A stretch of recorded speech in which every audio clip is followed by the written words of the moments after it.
Hey guys, what's up? It's me, Joshua Suliruka here, your host of the Impact Podcast Show. Now, before I do introduce our next special guest on the Impact Podcast Show, I just want to say thank you.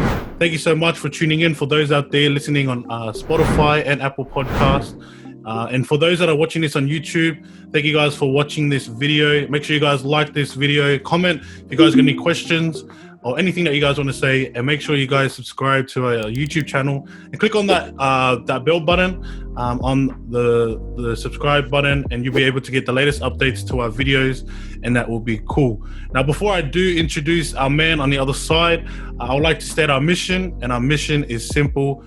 Our goal and our mission is to focus on the one and impacting one life. And so, guys, if you guys got anyone out there that is any impact or that can receive a lot of value and gems from this podcast, make sure you guys share this to them, and that will be cool. But other than that, guys, I am excited. I'm really excited to get into the podcast for today, guys. I got a person on the other side. I want to share to you guys just a quick story. On how I connected with this guy. So funny enough, we actually haven't connected, physically, especially during COVID. At the moment of this recording, where we're currently in, let's say restrictions. We're going through some stuff, and at the moment now, things have been doing, the way people have been connecting is virtually, through Zoom, as we're doing right now.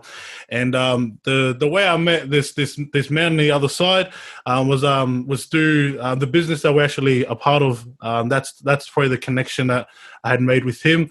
And we don't really know much about each other, but I know, as we mentioned in or just before the podcast, this man was sharing about hitting two birds with one stone, and being able to kind of get a conversation going through here. But my goal for this podcast is to get to know more about him and his story, and just I know that this guy's got a ton of value and a ton of gems and a lot of mindset kind of thoughts and value to bring into the podcast, and we're going to get into that right now. But guys, I want to give a massive shout out to this guy here, and I want to introduce you to Rahby Mamea. Welcome to the podcast, brother. Sir. Yes, sir. Thank you. Thanks for having me on. I'm blessed, and I appreciate what you're doing here and the movement that you're building here with the Impact Podcast. Appreciate it. No, thank you, bro. Thank you so much, man, for taking the time out. I know that for you, time is valuable, and I know that you don't have all the time in the world. You do have a lot of things to do. So, bro, I just want to say thank you so much for tuning in. Thank you, man. I appreciate you as well. I know you always have a lot on your plate as well. And so, time is something that, we don't like to waste, and we don't give freely as well. So I appreciate you for giving me your time as well. And so I just hope that whatever I share today can move, touch, and inspire your listeners or whoever comes across this podcast, and hopefully helps them in their daily lives. So, yeah. Yeah, bro. I'm so keen, man. I'm so keen to get into it. And so I guess from this point, man, I wanna, because there may be people listening right now that will know you. I know there'll be quite a few people that would. But for the listeners on the Impact Podcast Show, they may not really know much about you. So is there any chance that you could possibly share just a bit about who you are? Yeah, sure. So, Rahby, my name's Rahby Mamea. 27 years old. I come from a Samoan background. And so, growing up, I guess, I followed that stereotypical route that, everyone, when they think about Islanders, what do they think about? They think of footy players. They think of, someone who plays instruments. They think of someone who's family oriented, someone who goes to church. And so that was pretty much like my whole upbringing. That was pretty much my life. And then, as I slowly grew and I went through experiences, I started seeing that stereotypical life wasn't the path that I wanted to go down. And so while I had a lot of friends who were going down that footy route, or I had a lot of friends who were going down the entertainment route, I decided that, look, I'm not talented in either of those, or I'm not that talented to be paid for it. But you know what I do have? I have what everyone else has. I have a brain. And I can go down that path of the academic route. And so, yeah, I decided to, follow the advice that many people are taught. If you want to do good in life, go to school, get good grades, go into tertiary education, and land that high-paying job. And it wasn't the dream for me.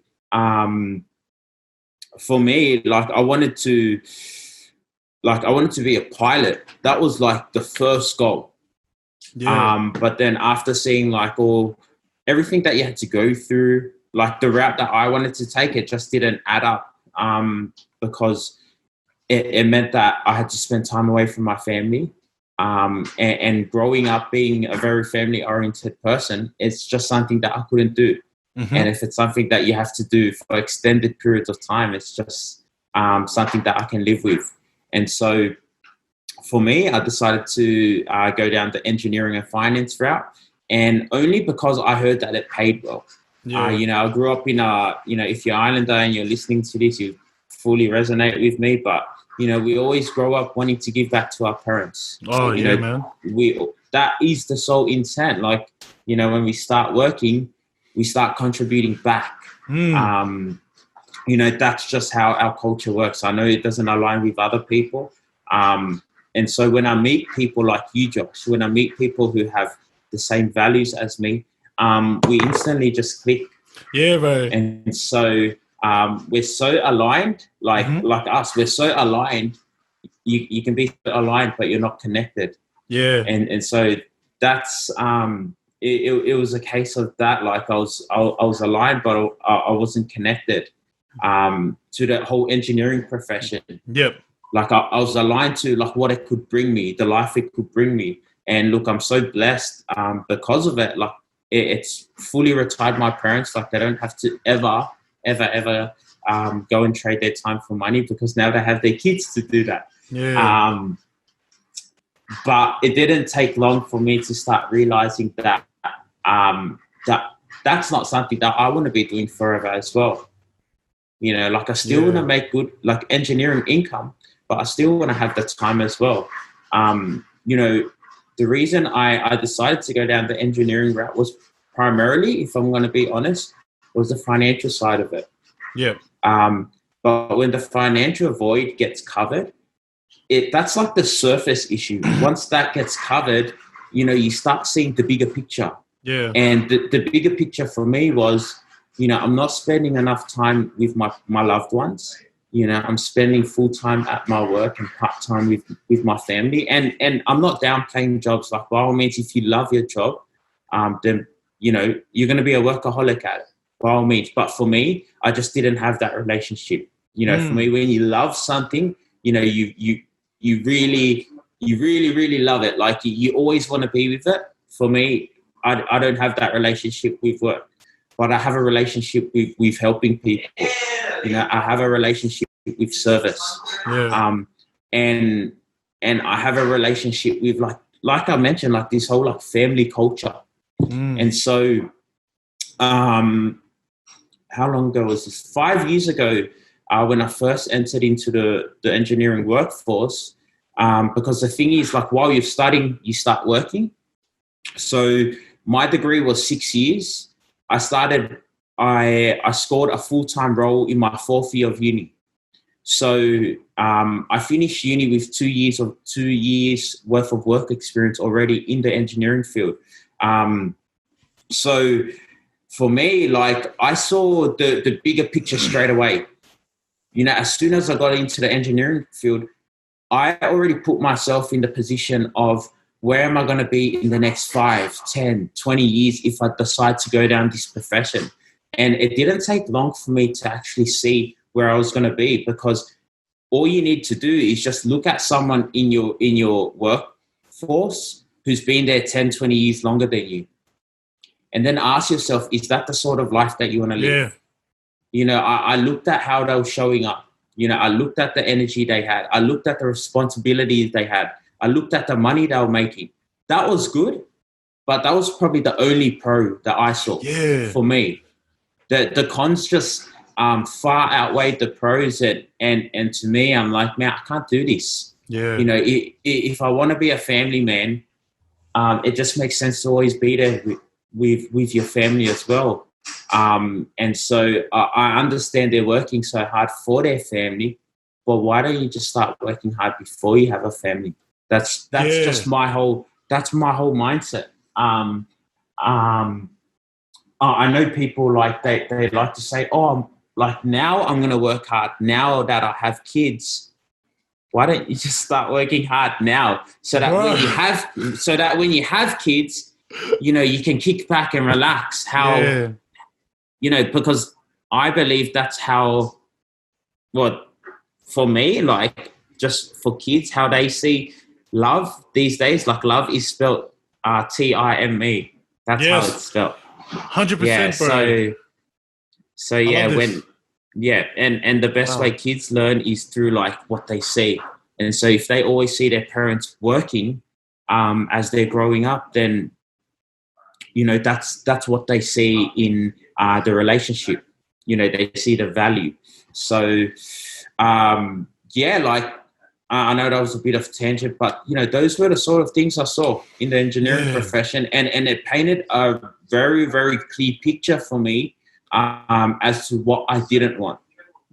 And so when you pray for, I was just praying for like an opportunity. I was praying for something because I knew engineering wasn't it. Like, I had finished my degree, but I wasn't fulfilled for some reason. Yeah. Like I had a full-time job and I wasn't fulfilled. Like it was crazy. And you know, it reminds me of this saying that Tony Robbins has, like, success without fulfillment is the ultimate failure. Mm-hmm. And so I was always praying for an opportunity. I was just praying for something because engineering wasn't working for me only. And so when you pray for more money, when you pray for more time, when you pray for something, you don't actually get, you know, what you're praying for. You don't get more money. But you actually get an opportunity to provide you with more money. And so that opportunity for me came in the form of a friend 4.5 years ago. And that friend invited me to the world of entrepreneurship, digital entrepreneurship, to be familiar, to be specific, I mean. And, you know, ever since then, it's just been a roller coaster of a ride.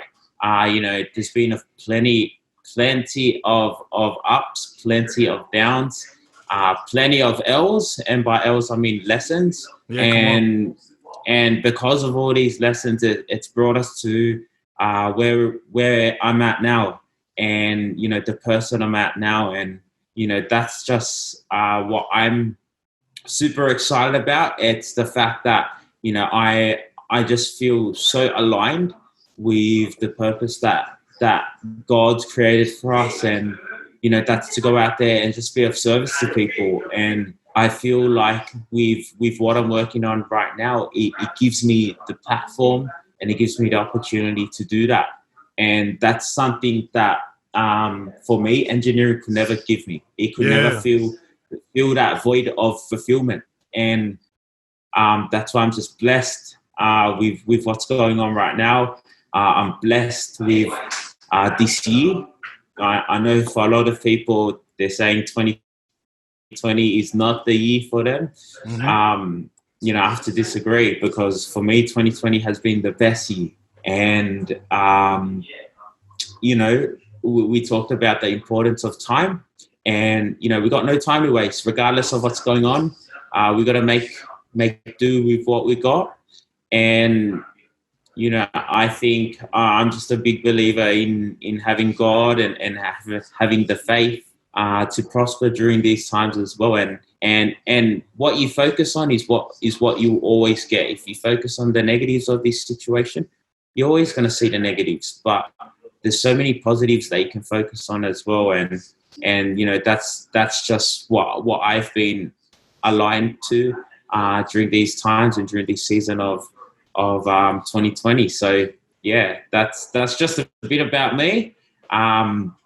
Super excited about this year, man. I have big goals of wanting to leave my engineering profession by the end of August. So yeah, September 1st, I will be free from a 9 to 5, God willing.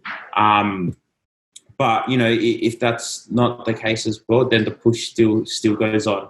The goal remains, and the work doesn't stop until the goal is achieved. So yeah, that's pretty much where I'm at. That's just a bit about me. There's heaps more to go, but we can be here for hours if that was the case. But yeah, I'll pass it back to you, Josh. So that's a bit about me. Bro, thank you so much, man. Nah, legit, thank you so much for taking out the time to share a bit about who you are and what you do. And even that, man, like even just getting into depth, like, as a podcast host, there's usually moments where you're like, oh yeah, it'd be cool to hear people, say a lot more than like a 2-3 minute spiel. And but you like you over delivered, bro, which is amazing, man. But bro, I'm keen, man. Like I'm keen to unpack a bit more about who you are. Because I feel like with a lot of people, they only focus on what you do. You know what I mean? Like they only focus on the value that you bring and what you do in life, and they don't really focus on who you are. And like with the podcast, with the Impact Podcast Show, like the aim is to get people to share their story so they know who you are. Because I feel like there's a lot of people out there that don't really know much about who you are, but they only focus on what you do. And so that's the aim for this podcast. Like I want to kind of get deep into the real side, and just a bit more about some of the kind of ups and downs that Rahby's gone through, either through engineering or even or through like entrepreneurship. I feel like there's a lot that people can get through, and so we're going to unpack that right now. And I guess like the one thing I always believe in is before the story. Before the glory, there's always a story. There's always a story behind the glories that you made. The achievements. And one thing I like to kind of state specifically is that my kind of definition of glory is like the small successes that you've made to be where you're at right now. And so we're gonna go on a journey, man. I love going on journeys, and I love to get to know more about you, bro. And so. I guess, bro, what I want to do, man, is I want to know more about your story and your upbringing. I feel like, you have the fruit side of things, the fruit of life, but there's always like a route towards it. And so I want to get more into who Rahby is. And so, bro, is there any chance that you could possibly share about your upbringing and how it was? Because I know that you mentioned in your introduction that. Like you're brought up and you focus more on the academic side than the sporting or the entertainment or the talented, as I would say, in terms of being a Polynesian or Samoan. And so, bro, can you kind of share a bit about that, like about just your upbringing, and then probably talk about being in the academic side? Yeah, for sure. So I'm not sure if Sydney shared this, but we grew up in I think it's just Pacific Islanders in general. We grew up in a very spiritual-led family. And so we grew up in the church. And specifically, we grew up in a Samoan church. And I say Samoan church because that is pretty much where we found God. But that's where we also learn a lot about our culture. That's where we learn a lot of the language, because every Sundays they used to have what's called aonga susa, what's known as Sunday school. And so that's where you had you're separated by age, and then you do like little tests, and then at the end of the year you get prizes. And I think from there, we just noticed, man, we're a bit different. I grew up with a brother and two sisters, and apart from my oldest sister, the rest of us, every single year, we just come first in these these classes, and I'm just smashing it. Yeah, we always smash it. if it's English or if it's Samoan, I'm like, we just smash it. And then I'm like, and look, I'm not boasting or anything, but I'm like, man, something's different. And more of that thought just revealed itself as life went on. As years went on, the decisions and the path that we decided to go down, myself and my siblings, as opposed to what our other friends were going down who were in the same church, were just like massively different. There was major discrepancies, and being who I am right now and knowing what I know right now, when I look back at it with that mindset, I think the biggest factor for me was the environment. Yeah. The biggest factor for all of us was the environment that we were in, because the environment you're in will dictate what you think about, what you speak about, what you hear, all of those. It touches into all of those senses. And so for me, when I think about who I used to hang around with or the school that I went with, I was associated with, people who had their heads screwed on, people who like had a clear, not necessarily a clear direction, but they just had a direction of where they were going. Mm-hmm. And that was always influenced by someone in their life, usually an older brother or usually their mom or their dad. Because when you're young, there's not many people who you look up to but your parents. Mm. And so for me, I think that was the biggest factor that separated our choices later in life as opposed to other people who we went to church with. And even to this day as well, like as the years progress, the decisions we made 5 years ago has dictated where we are today. And the decisions they made 5 years ago have dictated where they are today as well. And I'm not saying there's no wrong or right decision, but that's pretty much my whole philosophy as to how we came to go down the academic side of things. Yeah.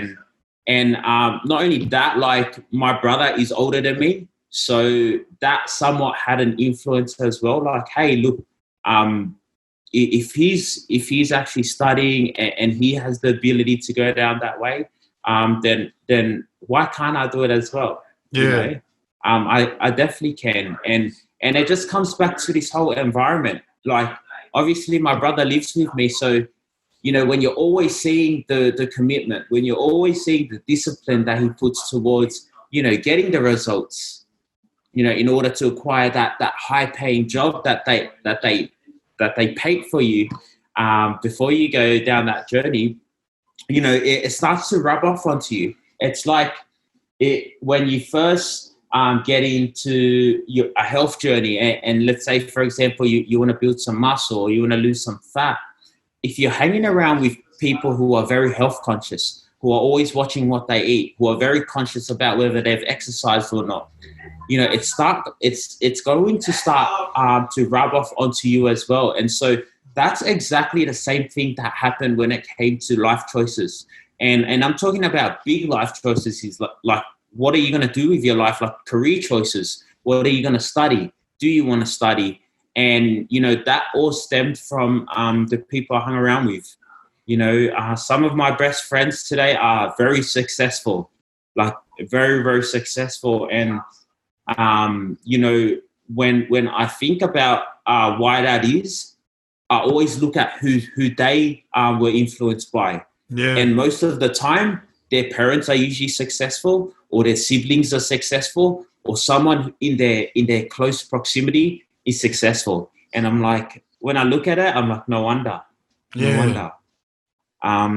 So yeah, I know that was a pretty long answer, but that's pretty much how I think about it, and that's why I think things turned out the way that it did. Yeah. That's mad, bro. That's actually mad. I love that you shared about starting from church, starting from like the roots behind everything, and then just realizing that it's all based on in the environment that you're in. surrounding, like the types of people that you're around. I think a lot of people out there don't realize the importance of surrounding yourself with like-minded people. Like it makes a big difference. Like you're mentioning about fitness, right? Like I remember when I started my fitness journey, it was only like last year. I started to put myself around people who were like succeeding really well, but not to a point where they were like where it became intimidating for me. Like I wasn't intimidated by their workouts or intimidated by their body or the way they look or their successes. It was more so like I want to be surrounded by you so that so then I can keep up with you, if that makes sense, so they can sense of accountability. Yeah. And so just from what you were saying, I can sense that from what you were saying, you know, especially like you mentioning about your best friends, you know, like your best friends being like really successful and then looking at their influences. Yeah. Yeah. It's crazy because, like your environment affects a lot of things. It not only affects like what you think, what you speak, what you hear, how you're feeling, how you go about your life. But it also affects your habits as well.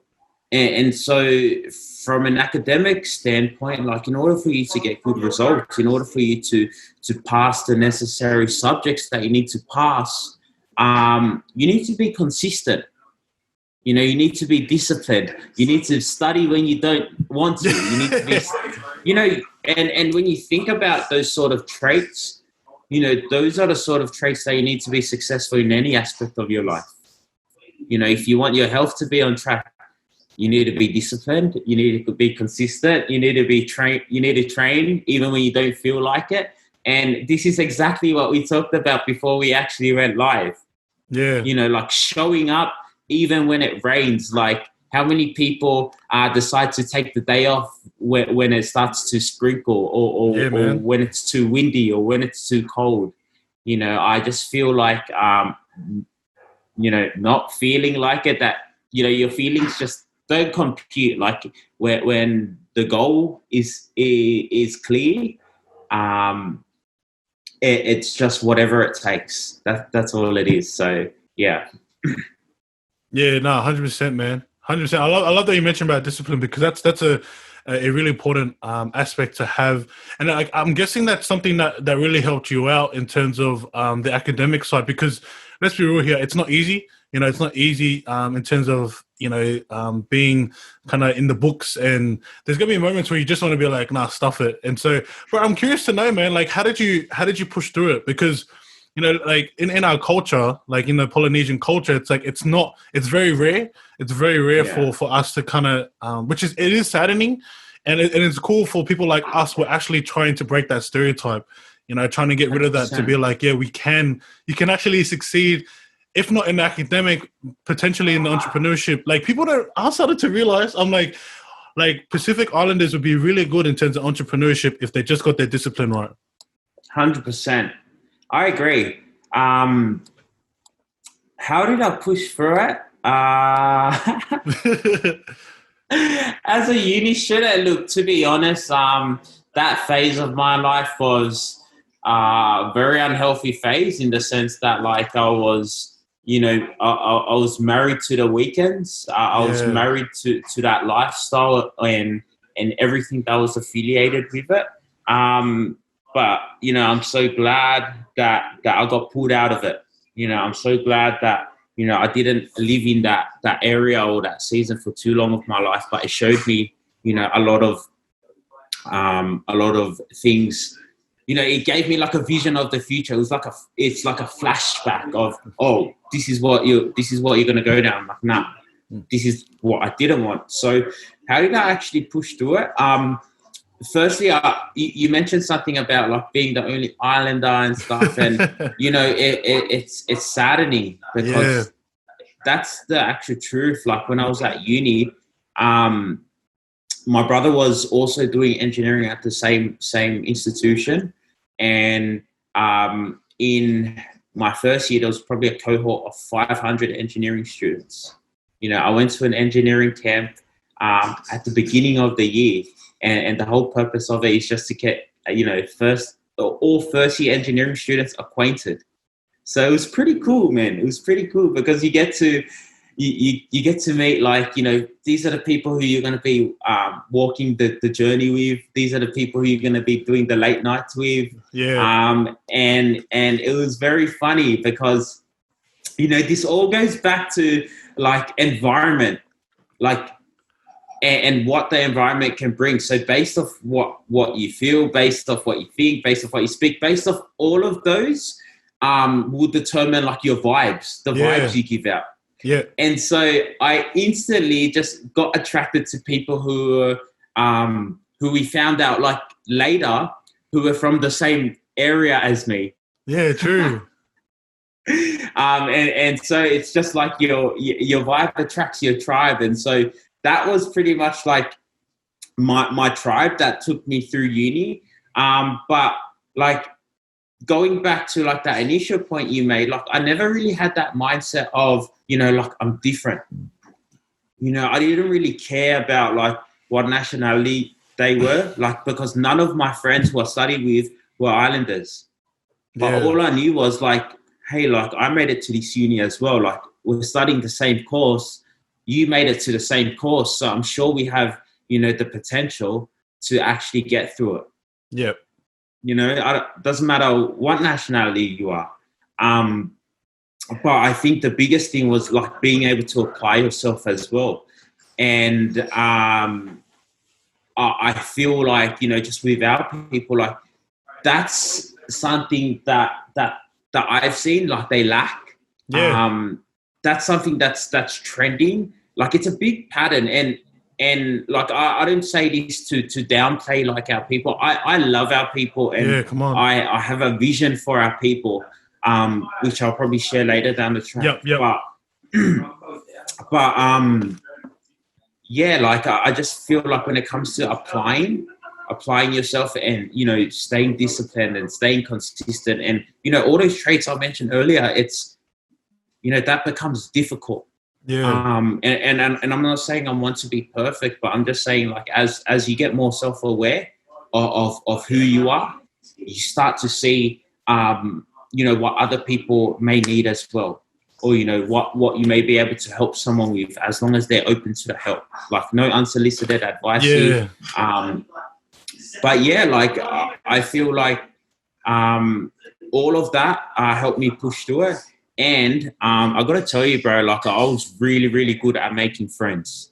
Like, oh, bro, I can tell, man. I can tell. And I think it just, like all along, I think it was one of my strengths is like the social side of me. And, thank God for my mum. I think that's where I get it from.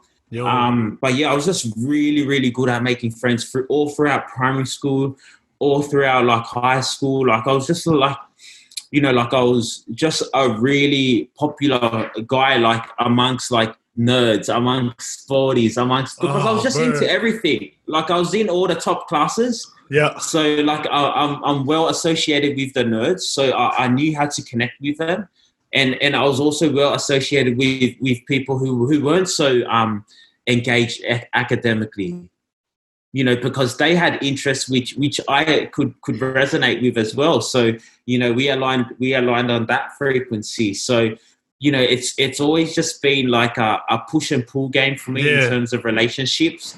And I just think relationships make the world go round. So, I love people. I love building relationships.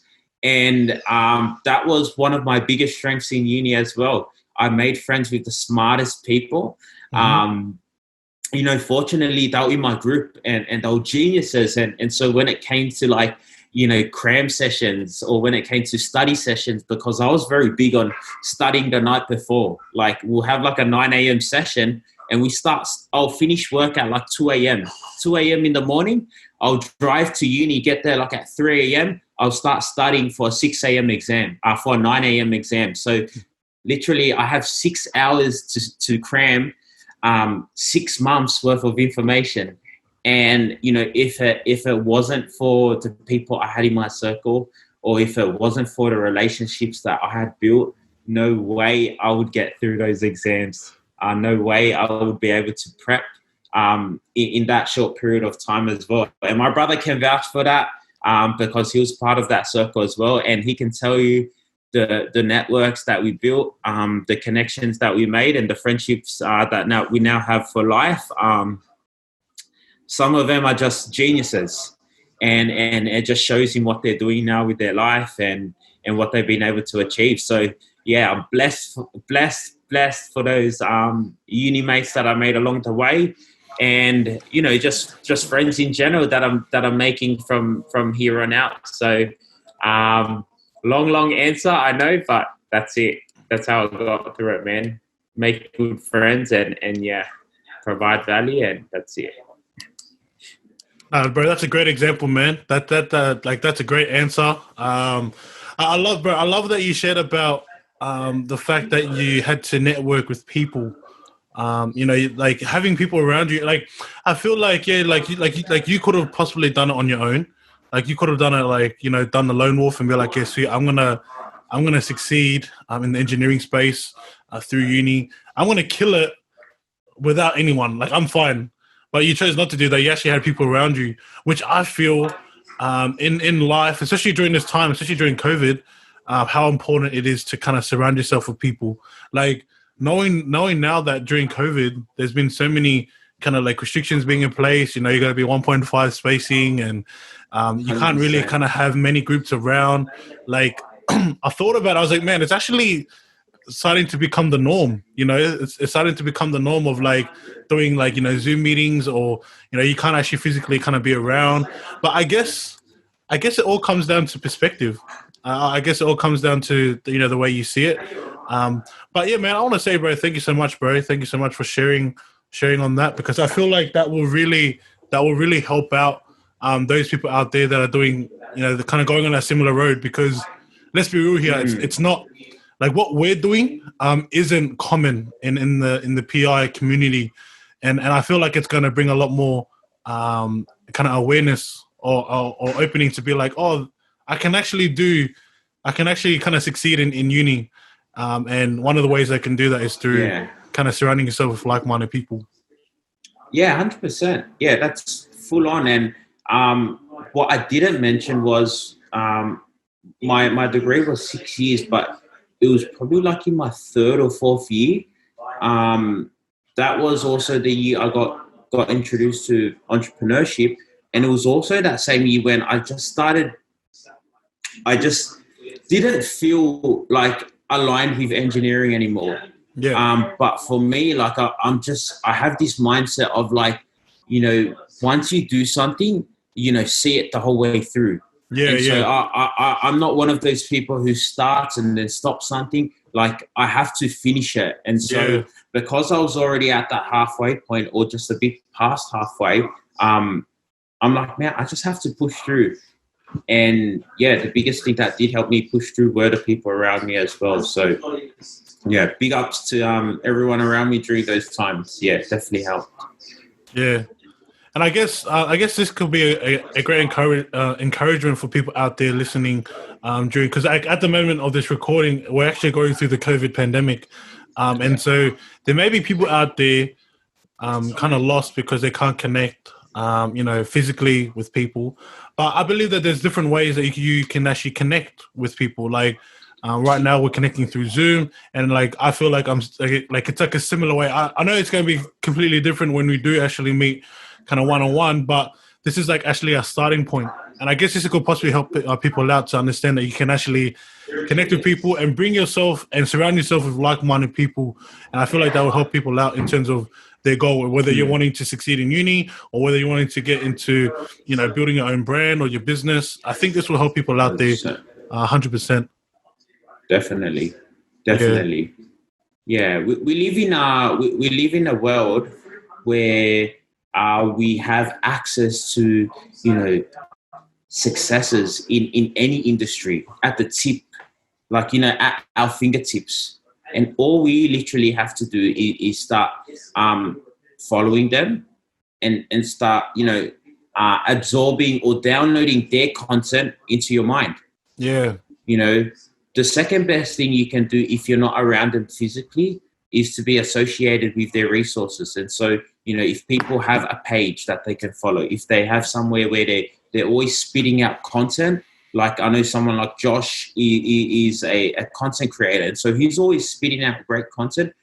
That's someone you want to follow. You know, find someone whose values align with yours, who's probably a bit further ahead from you, or who's in a position that you feel like you can achieve.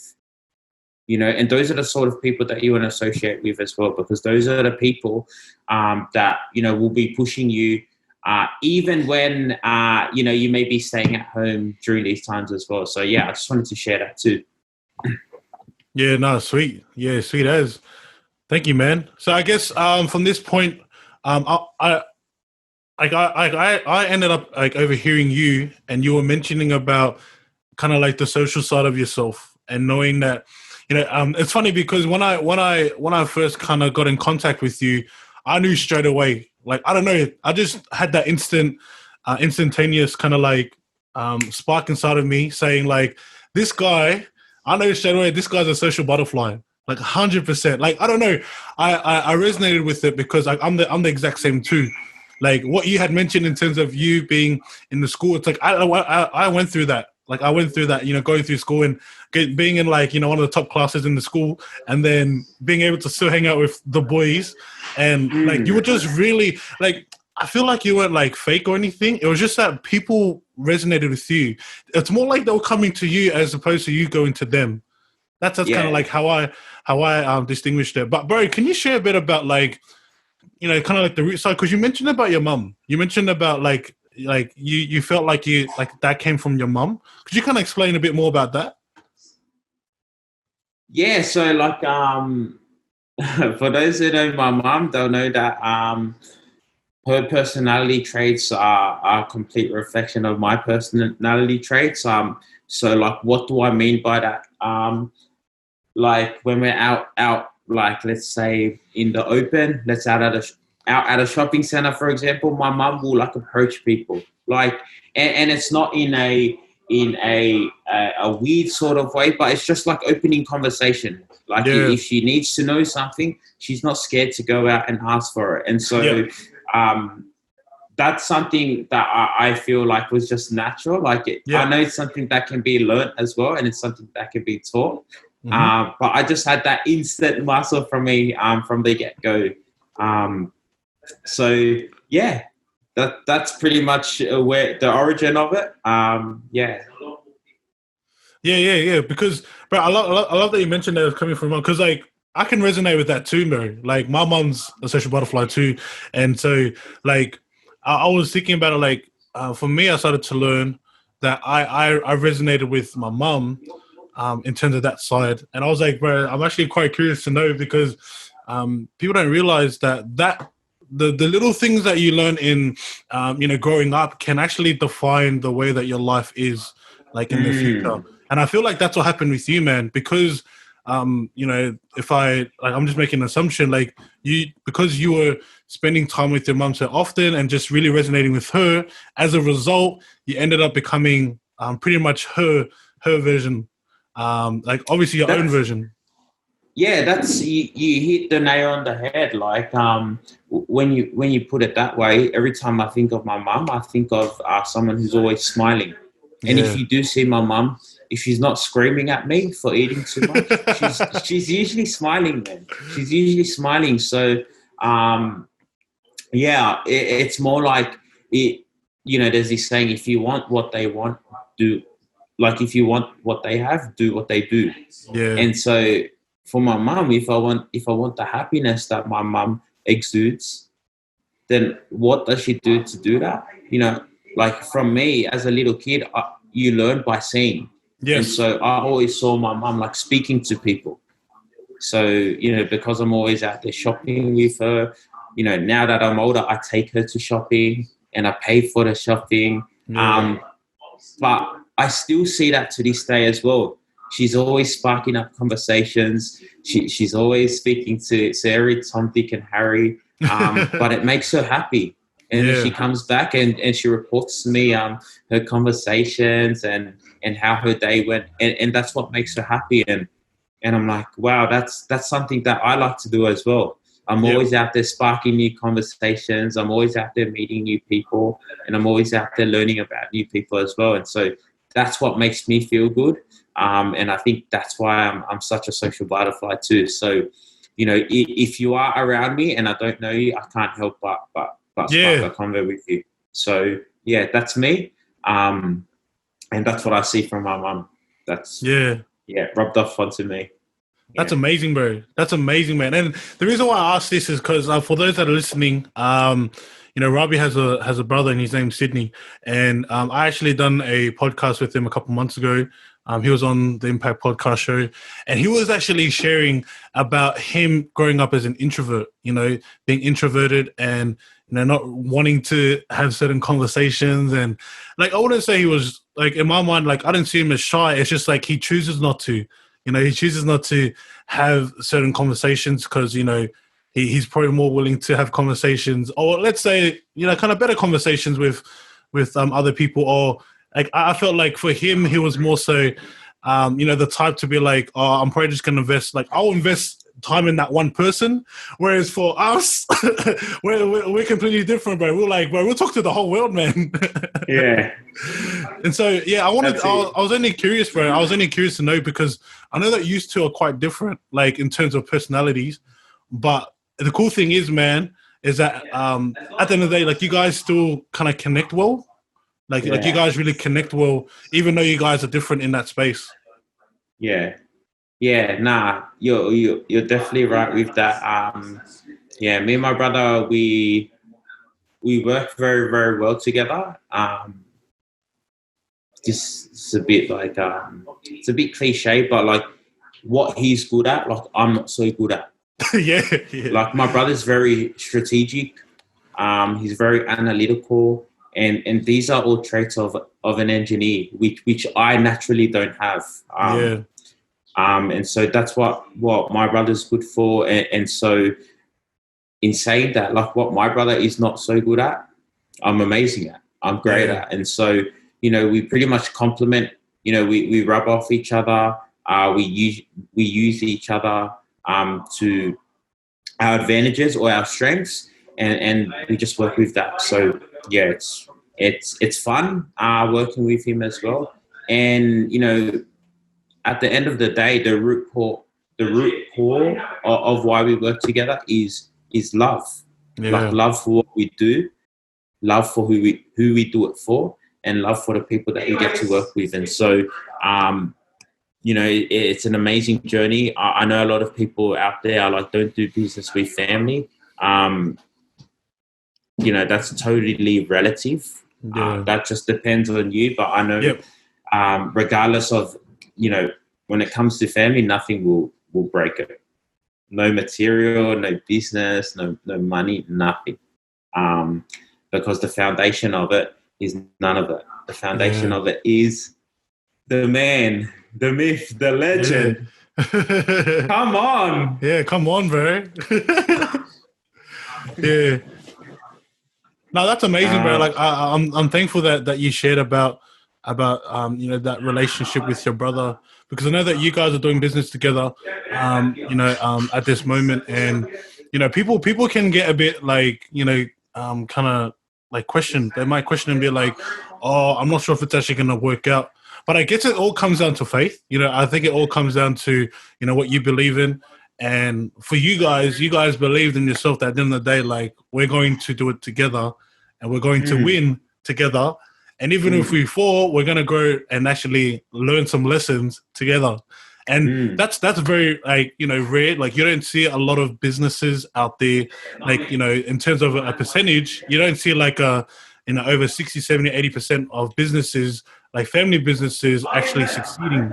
It's like, obviously it's rare. Like, other people like to do it on their own. And so it's real mad to see that you guys are doing that, you know, doing the business together. And the cool thing is, I also realized that when it comes to engineering, you guys done the same thing too. It's not like you guys done a different profession.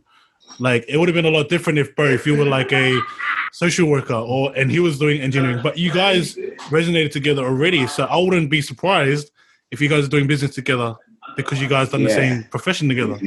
Yeah, nah, that's that's an awesome pickup. I've never heard anyone put it like that. Yeah. But yeah, that's pretty much what happened, what unfolded pretty much. Yeah. Which is cool, bro. Like that's the thing. Like when I seen you guys doing it together, I'm like, nah, it makes sense. I was like, it makes sense. They've done the same thing before, and it's like all they gotta do is just bring that concept and just bring it into the business, and that's it. And obviously there'll be other things you got to work onto that. But I had just really seen that and used to, which is a blessing because you don't see, and especially in our culture. That's the thing in our culture. It would be really hard to kind of do that because I think for me, so for my family, I'm like the odd one now. I'm like the black sheep. Like I'm doing things that not everyone in the family would do.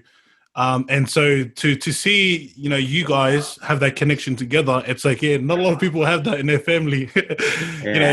I grew up in a competitive kind of family vibe, so we'd always trying to go at each other and be like, "No, I'm better," which is quite alright in terms of us succeeding, but it was really unhealthy because I started to realize that all I wanted to do was to succeed and become better than everyone. Yeah, you know what I mean. Yeah. Whereas for you, it's different. You guys are like helping each other out to get there. Yeah. Hey, it's funny that you mentioned that because me and my brother, we have a very our personality. It's a very red or it's a very sharky personality. So we're very aggressive. Like we're just like you. We're just all about. All right, that's the end goal. That's the result. All right, what do you need to do to get there? That's what we're gonna do. And so that's how we go about it. That's like we can't help that. That's who we were created as. But you can always manage it. And so for us, like, I think I'm a big believer in you either grow together or you grow apart. And so for us, like, it's just been the last 5 years now have been just constant development. Constantly attending things where we're growing. We're learning things to help us grow. We're learning things to help us make money. And me and my brother, what's been happening is just we've just been moving in alignment together.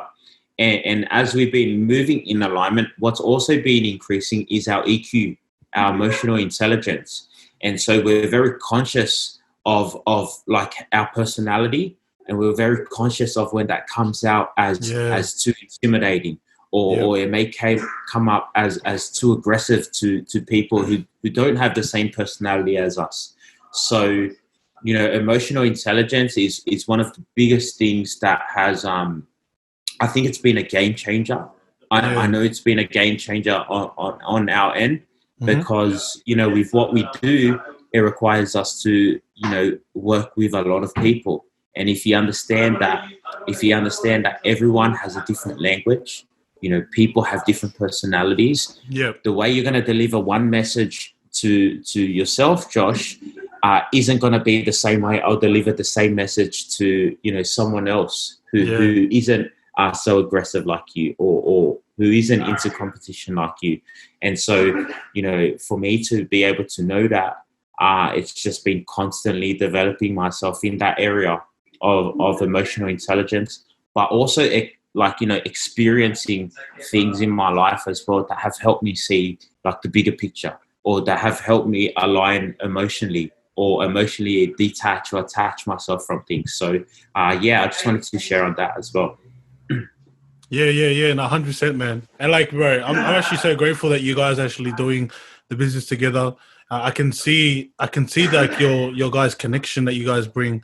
It's amazing. It's actually amazing. And I love that you mentioned about you guys complement each other in terms of like, you're good at the social side of it, and then he's good at just being, focusing on the strategies and also, bro, like you also mentioned about being aggressive, like in terms of like your personality, like not just yourself, but also him. But I started to realize is like one thing I learned is at the end of the day, if you're actually surrounding yourself with people who are wanting to actually get to the goal, if not faster, like they want to get there a lot faster, like don't be surprised if they start being a lot more aggressive in terms of like saying, all right, how's for example, in the business, it's like, how's your DMOs going?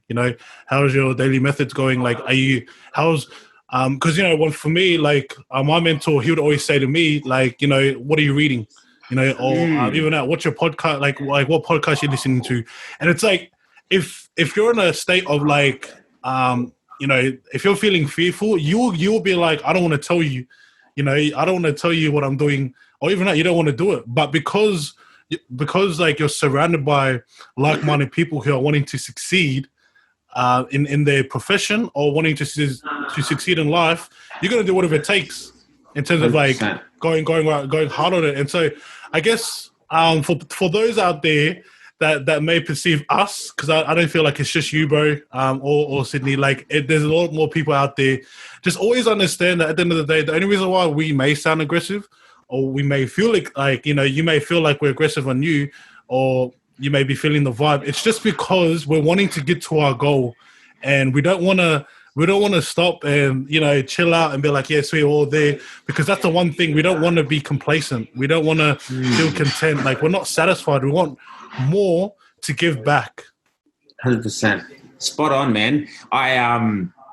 You put it perfectly. Like aggression, people, they associate aggression with like, violence and anger. And I'm like, nah. I don't mean aggressive in that sense. I just mean aggressive in the sense that, I'm going to up the intensity of, like you said, DMOs. I'm going to be more consistent. I'm going to spend more hours into it. That's what I mean by being more aggressive. Yeah. I'm going to keep going no matter what happens. I'm not going to let anything like knock me down. If I get knocked down, I'm going to get back up. All of those things. That's what I mean by, aggressive. And so me and my brother, we have very aggressive personalities. It's like, but like, what I've been sharing, like it stems from like a very young age, like even just with engineering, like I had the option of like, just not enrolling, for my 4th year. But I just decided, hey man, I'm going to finish this. Yep. I was provided this opportunity to study, so you got to see it the whole way through. So yeah, man, you've got to be aggressive. So yeah. Nah, legit. And then, like, what's so funny too, bro, is that if you look at the leaders that we're following, if you're looking at the influencers and the people that are influencing you, and you see kind of their kind of personality, you'll start to sense the aggressiveness of them. Like that's for me something that I've learned. One person I follow highly is Gary Vee, and like a lot of other people do follow him. And in terms of like the way he is, he's very aggressive in terms of getting content, right? Getting content out there. And it's funny because, people want the kind of the easy way in, like, oh, how can I become an entrepreneur? Like, what's the easy way? And then he would like just chuck a right hook, bro. And he'd be like, there's no easy way, bro. It's like, there is no easy way in this. It's like, you got to go through it. You have to go through, the tough times. And it's like, bro, you have to go through chucking in content that are crap. Like, you have to just start, bro. And people are looking for like, the best way. Obviously, get your strategies and so things like that. But like at the end of the day, you have to go through the storm. Like, you actually have to go through the pain. That's where you're actually going to be, brought up. And so, bro, I want to get more into kind of, a kind of the next stage of the podcast. And bro, I want to get a lot more deeper into you, bro, into some of the things that what I would say is the learning curves, or like some of the flaws or the setbacks that you've had. And so, bro, is there any setbacks that you've gone through of your life? Being 20, like being in the 20s or like the late 20s, and slowly getting into your 30s, sooner rather than later. Like, what's some of the setbacks that you've had in life that you can possibly share to the viewers and the listeners out there? Many setbacks. Many setbacks that I've had in my life, whether it be like my personal journey or my business journey. But all of those setbacks, they're pretty much like they've been lessons to catapult me to where I am today. And so, I've, in my previous venture, for example, many setbacks. And I think that's where a lot of character building was also formed as well. But I've had setbacks where you lend people money, and then large sums of money, only to not hear from them ever again. Yeah. So things like that. I've had setbacks where I've been speaking to people 1 a.m. in the morning, and the only place that we could speak in was a TAB. And if you think about the environment of a TAB, you got people smoking, you got people drinking, you got people gambling. And so the amount of toxicity and the amount of interruptions that was going on was an experience in itself. And so shout out to my boy Nico. Nico fully understands what it was like, because he went with me. He was with me through that experience. So that was a big turning point for us as well. Those are just a few of the many setbacks. Another one is landing in Singapore and having no hotels to sleep at for the night. And so we decided to sleep at the hotel on not the hotel, the airport, on the floor. And that wasn't because that was more so by choice. I was more so for the experience of the journey that we're going through. And so we just wanted to be able to put ourselves through that. And looking back at it now, it makes for amazing stories. Because if we didn't go through those experiences, or if we didn't put ourselves through those experiences, our mental fortitude would not have been built to be able to take on what we're going through now, to be able to take on the new seasons of our lives. Because I'm a big believer in and I first heard this from Bishop T.D. Jakes. Every new levels, will bring new devils. Oh yeah. And so every single new level of your life, there's always going to be a devil there. And so for you to be able to be able to take care of that devil, you need to be a brand new person. You need to be leveled up in your areas as well, in whatever areas you're working with as well. But a big area that we should always be working with is our mindset. Yeah. And so I feel like when you're always leveling up with your mindset, it's always going to prepare you for those new devils as you excel those levels as well, or as you progress through those levels. So, man, that's I know I went a bit of tangent. What was the question? But it was just setbacks. Like you did mention a bit about that, which is good. I wanted to dissect onto the. I'm really curious about the TAB. Like what was the go of the TAB section? Yeah, so fortunately, we had a business prospect who was only able to meet at 1 a.m. Like 1 a.m., we offered 1 a.m. to him, and he was like, yeah. And so we're looking at places that we could go to that were, open. Like a midway point for all of us, and that were open as well. And the only place that came up when we searched up was that specific TAB. And so we went there, and we just done our thing. Nico and myself, we done our thing. And we just, there's a lot of, people paying lip service in the back, because when we're doing our thing, we're passionate. And so we don't whisper. We're going to speak very loudly. And, people just didn't agree. People didn't align with our vision. And, just understand that I don't care, because this is a vision. When God places a vision in your heart, it's not made for other people to be able to see it, but you and God. And so, that's how I look at things now. So when I look at that situation back then, they just didn't align with our vision. They didn't see God's vision, because it wasn't placed in their heart. It was placed in my heart. It was placed in Nico's heart as well. And so, to many people, they would take that as a big setback. For many people, they would give up. That would be like their cue to throw in the towel. But, for us, it was just a cue to continue going.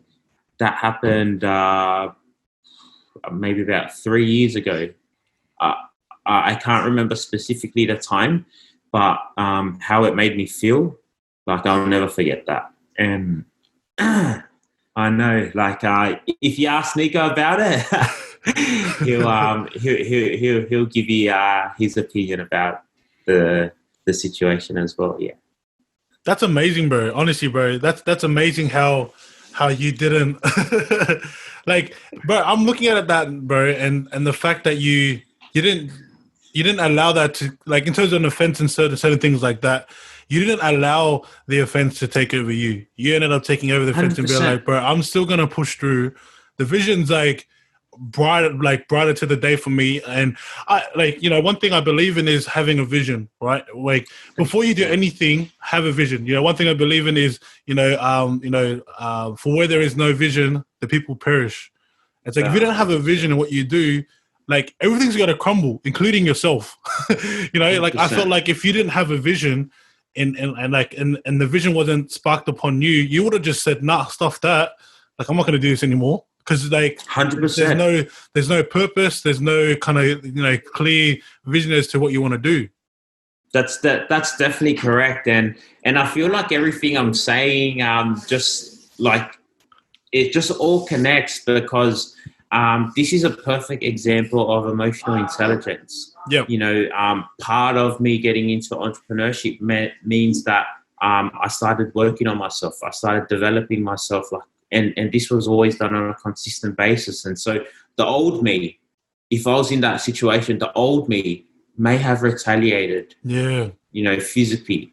However, the me back then, the me that was in that situation at that time, knew well enough not to retaliate. Why? Because who knows what those two guys were going through? Who knows? They could have been going through something at work or something in their personal life, which they need to let out. Which they need to express through drugs or through alcohol and through gambling, and that extra noise that was going on in the background was just them letting out, some demons in their life. And so if you see it from that aspect, hey man, retaliate all you want.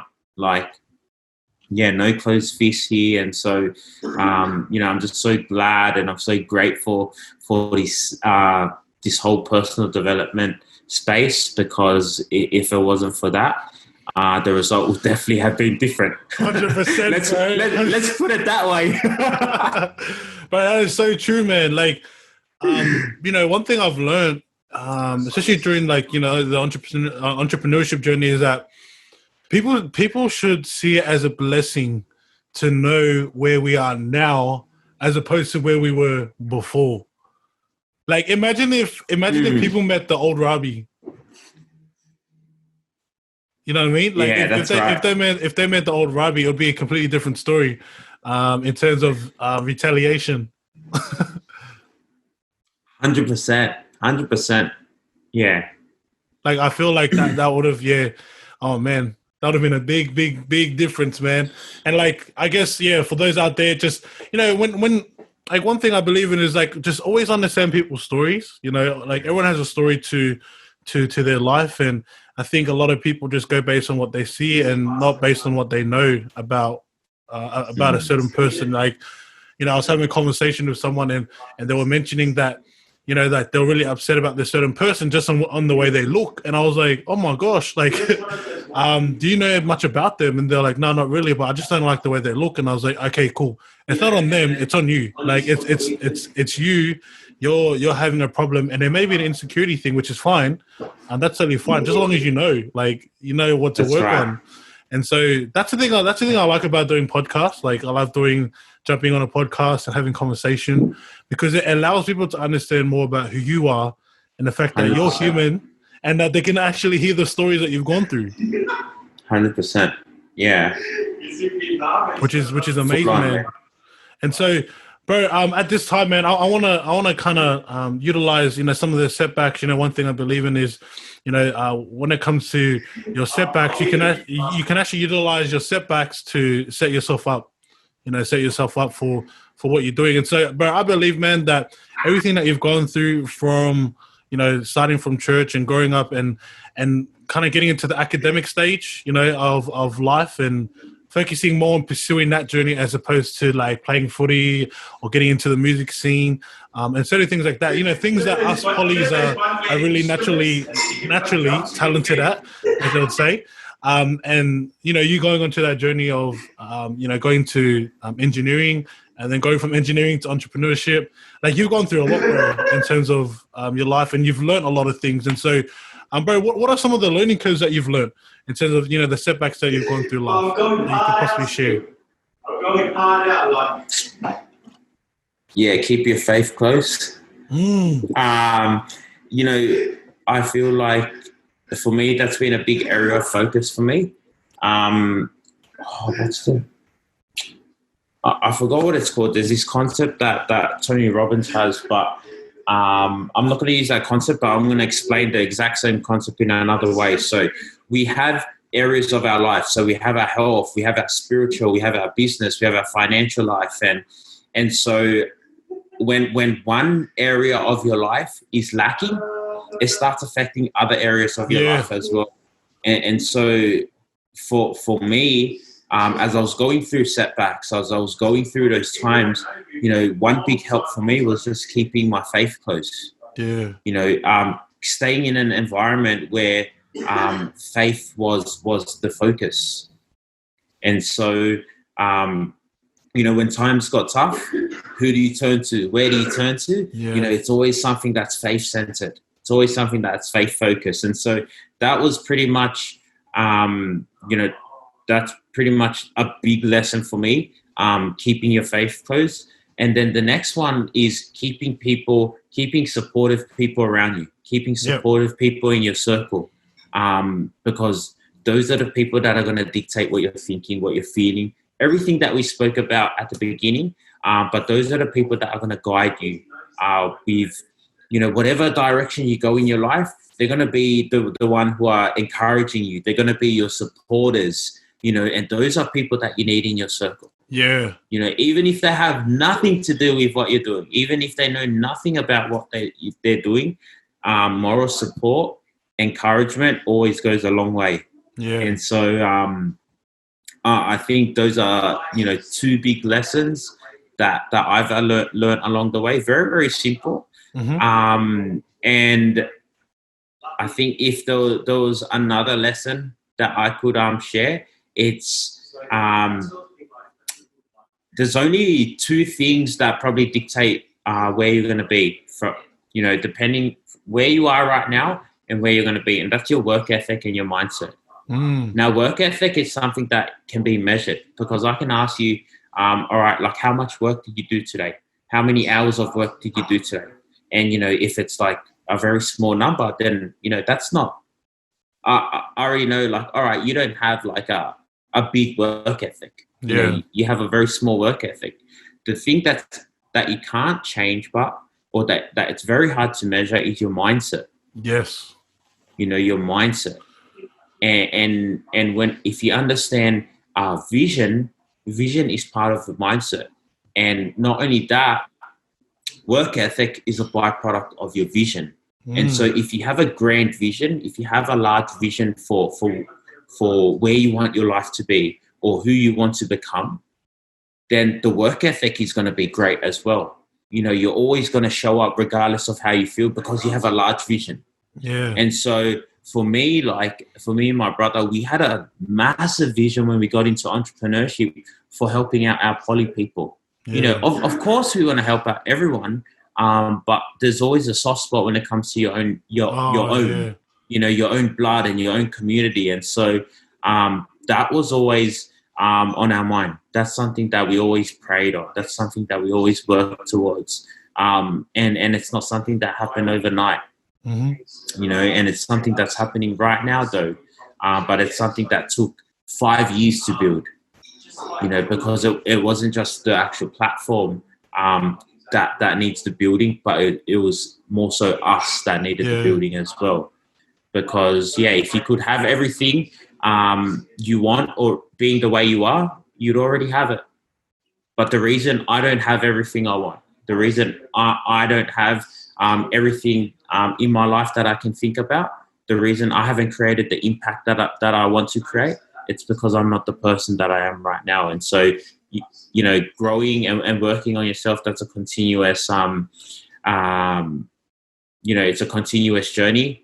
So, I think I shared many lessons in there, but those are a lot of the lessons that I've learned along the way and still take with me today as well. Yeah, that's amazing, bro. And I'm actually so grateful that you shared a bit about your vision about the poly people, because lately at the moment I've been surrounding myself a lot more with some of the poly family out there that are actually doing similar things to us in terms of wanting to kind of build a business that is able to support those out there that can, so then we can give back to our own people, because I feel like a lot of people want to focus on building the nation or wanting to impact the nation when they can't even impact their own neighbor. And I feel 100%. like that's something that you're doing well. You're really connecting towards building your own people first and wanting to allow them to succeed, and then the rest will flow. Like I don't mind impacting the world, but it's like I want to first impact my people. And I think people around us. 100%. But I think before it even gets to there, focus on building yourself first. Come on, man. Yeah. Come on. So that's a very important one, bro. And I love that you shared that about you were sharing about the past 5 years or 3 years. You were mentioning about character and about the past, like I'd say 5 years, yes, like 3 or 5 years.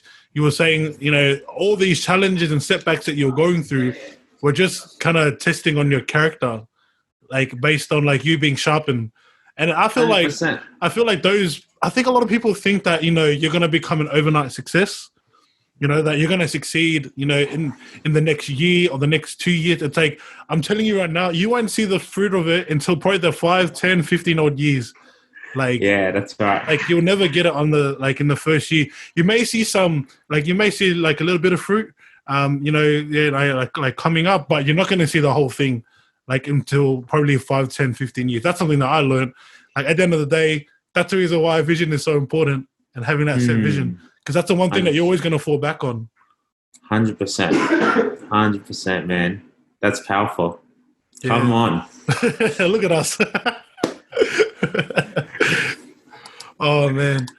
But, bro, so at this point, man, what I want to do is I want you to kind of share a bit about, like, your heart and, like you mentioned about your vision, the vision behind what you're doing. And so could you kind of explain a bit about, like where you're wanting to go from here? Because at the moment now, like for you, I know for sure that Rahby doesn't want to be the person that he is now 10 years later.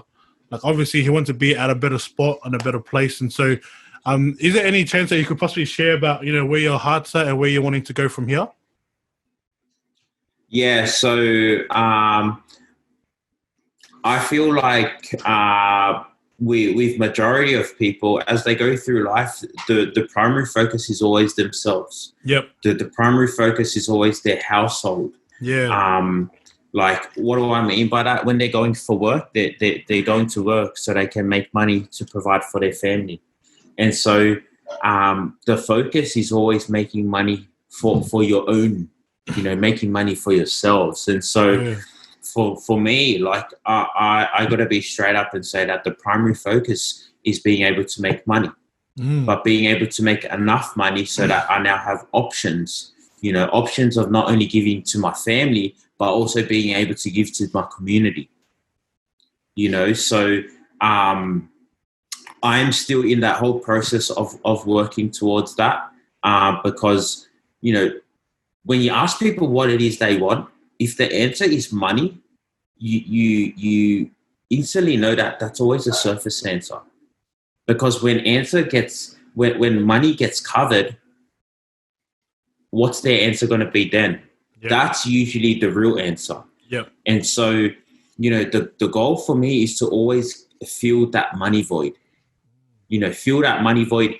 It's been done for my parents, but now I'll be able to do it for myself. Yeah, able to free myself now because, when I'm freed up, now I can be able to add more value in the marketplace in other ways where I don't have to trade my time like to my job, because now I can utilize that time and use it elsewhere.